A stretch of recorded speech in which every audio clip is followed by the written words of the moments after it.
Hey, Luca. We will quickly go over how to count the number of viral particles that you have over here. So we will go from having something like this in your image to something like this, where you are able to count each of your viral particles. All right. So what I'll do is I have I have your image opened over here. We'll duplicate a small area and we will work with a small area rather than the whole image right now. So we got this giant image. I can make it small, but I'm not doing that at the moment. The first thing I'll do is smooth my image. I'll be using the median filter, which also preserves the edges. So I'll use a radius of 3 pixels. Once that all set, I'm going to duplicate this image just in case if I need to come back to that. And I'll be applying a rolling ball subtraction to it. If you don't know what that is, you can just Google that. The documentation is on Fiji's website for that, or Image's website. So you can essentially read through that. I won't read the whole thing. Essentially, the goal is to make sure that there is an even background, and that even background becomes uniform to that of the black pixels. All right. So I'll go ahead and type in subtract and use the subtract background plugin. And I've tried a bunch of different rolling ball radiuses.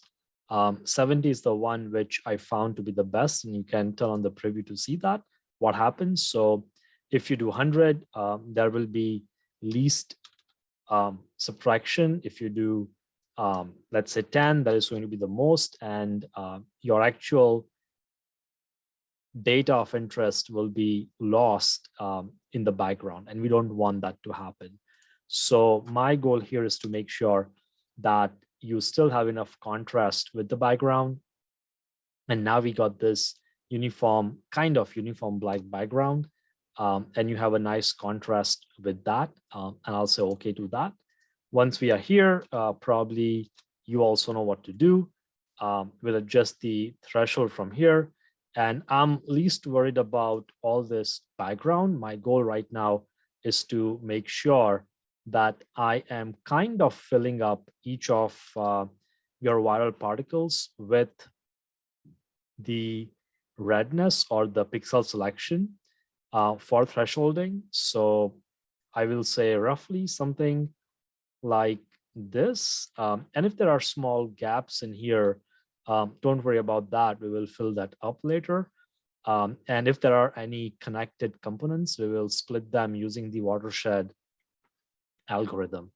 All right, so now that I'm here, I'm gonna go ahead and hit apply.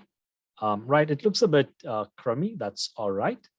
We'll go ahead and fill up some of these gaps. Go ahead and go to binary and close. Actually, not, let me go back. I wanted to apply process, binary, and fill holes. That's what I wanted to apply. Once the holes have been filled, I want to separate these particles which are connected. I'll again go to process, binary, and use watershed. And now I end up getting separation.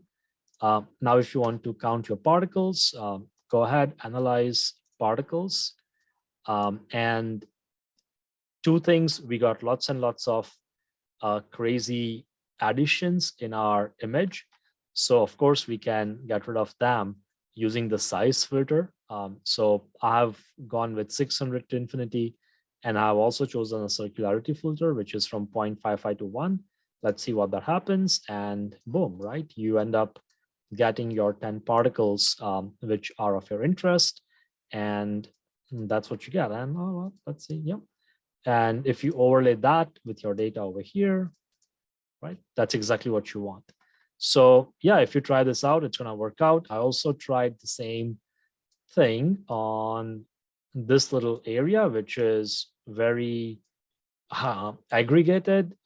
It also works very nicely over there. So real quick, we can try the same thing over there. I'm going to duplicate this much.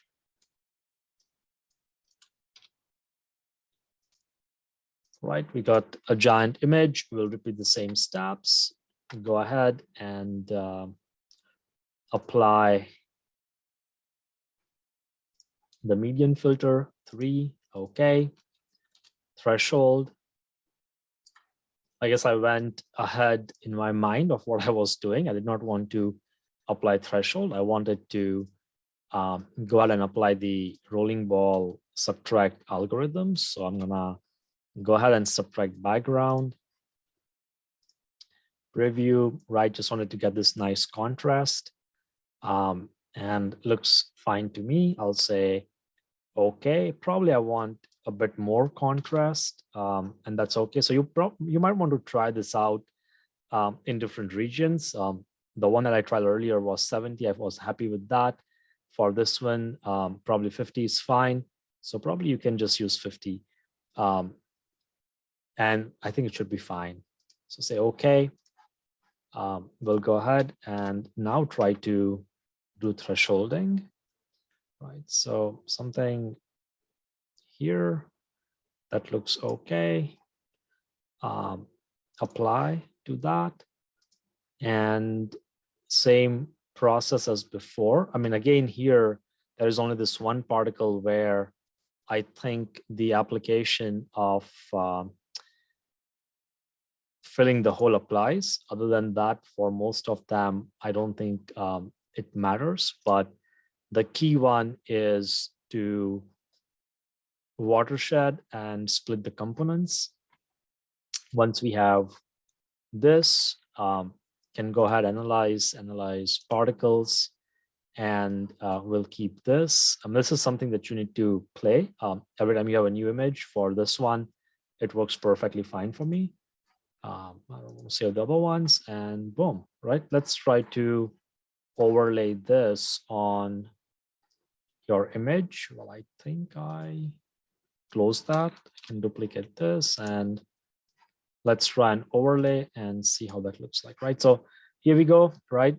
You pretty much have all the particles. I mean, we probably excluded a couple of them, and we can get them into the count if we end up, let's say, go back, analyze particles, and if I make my circularity lower, let's see if we end up, right? So now the ones that we were missing, we are also getting those guys, right? So we were missing this one, we got that one. And yeah, I mean, that's pretty much it. All right. So if you have any questions, let me know, but you can try applying the whole thing on the entire image and it should work out for you. Alrighty.